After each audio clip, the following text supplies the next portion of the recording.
5. 5? Well, that's absolutely correct. How can he do all those things, Jim? He's full of motors, gears, cams, and photoelectric cells. You could fill a book with all the electromechanical principles involved in the thing. All right, The robot appeared intelligent, but in fact its actions were dictated by an electric eye that triggered preset responses. And folks, he's only 2 years old, too. Just learning.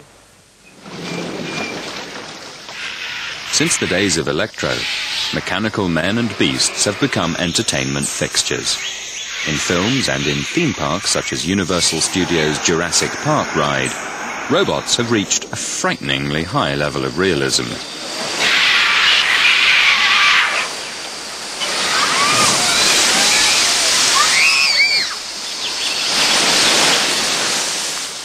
Hey, creeps! How are you enjoying it so far? Shows like this are designed to give all you people, if you'll forgive the expression, goosebumps! The Crypt Keeper of Tales from the Crypt is a state-of-the-art artificial human, or artificial inhuman as the case may be. The robot's movements are guided by an off-screen operator. A cage around the operator's head contains sensors that track the movements of his head and face.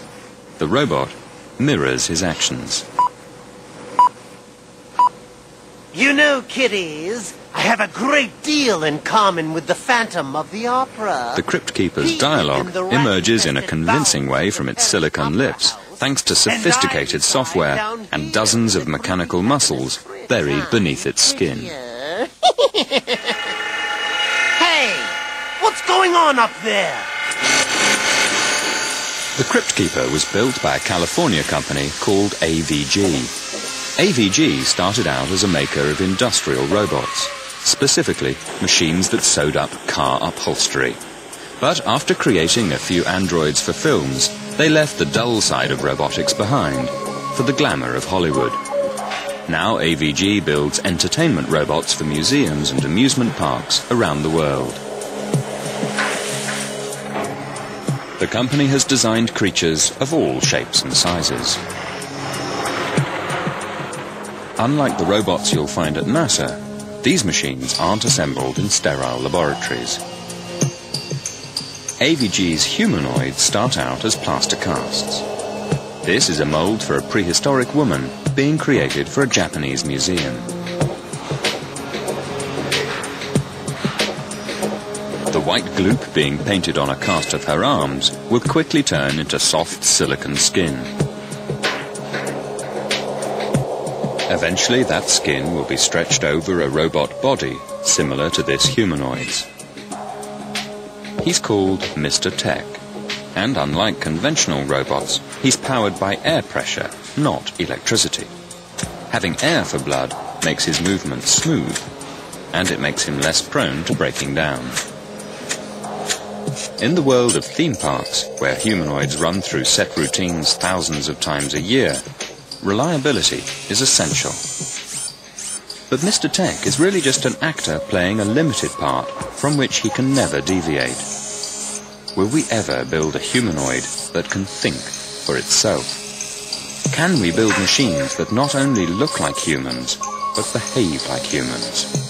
As is so often the case in robotics, opinions differ. But in the United States, and especially in Japan, engineers and scientists are making significant progress in the quest to create an artificial man.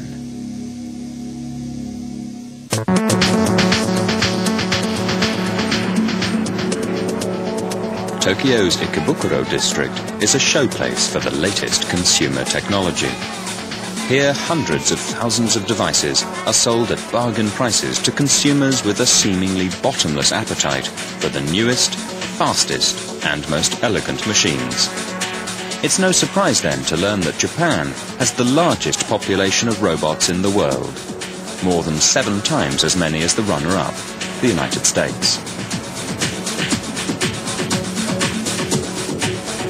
The fascination with humanoids that runs through Japan's popular culture is reflected in the real-life efforts of its engineers. Japan has launched a long-term project to create a silicon underclass of domestic servants. robot butlers, robot housekeepers, and robot nurses. And they believe it's essential that those robots are humanoids.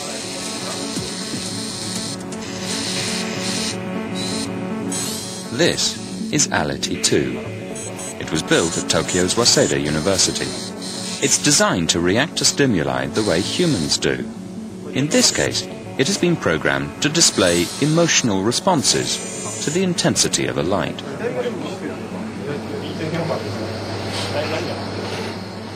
Ality is the finest product so far of a nationwide technological push called the Humanoid Project.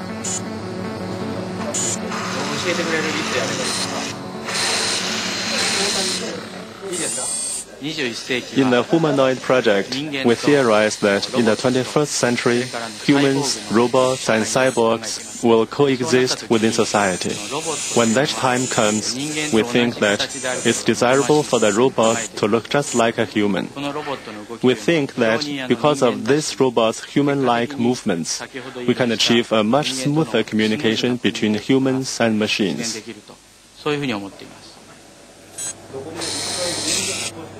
Ality's big eyes and gentle movements are deliberately childlike. As robots grow more intelligent and functional, their bland, ugly exteriors are becoming problematic. The Japanese solution is to give their robots human form, and to make sure they're cute. At the Science University of Tokyo, Professor Fumio Hara has created a robot that can recognize and display facial expressions. The robot scans the face of the person looking at it, comparing the distances between the eyes, mouth, nose and eyebrows against an expressionless face in its memory bank.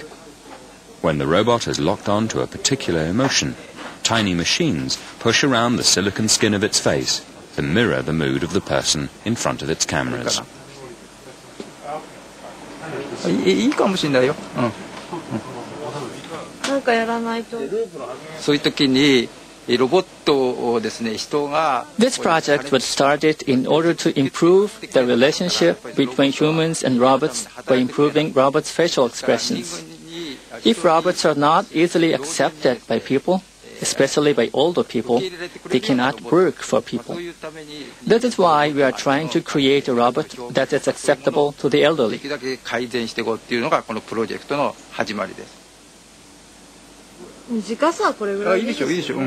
When everything is working correctly, the face robot can reflect 6 emotional states. Today, the robot is only willing to show surprise and sadness. じゃあ次行ってみる？はい。OK。サプライズ。Large eyes, a little bit mouth open. OK。Sadness. OK。Yeah. Halfly closed eyes. That is a sad face. まあまあいいでしょ。Hara's work with this prototype has created enough excitement to generate $3 million worth of funding for an upgraded descendant. His next goal is to give the robot a voice. Work on a mouth robot, complete with a tongue, is already underway.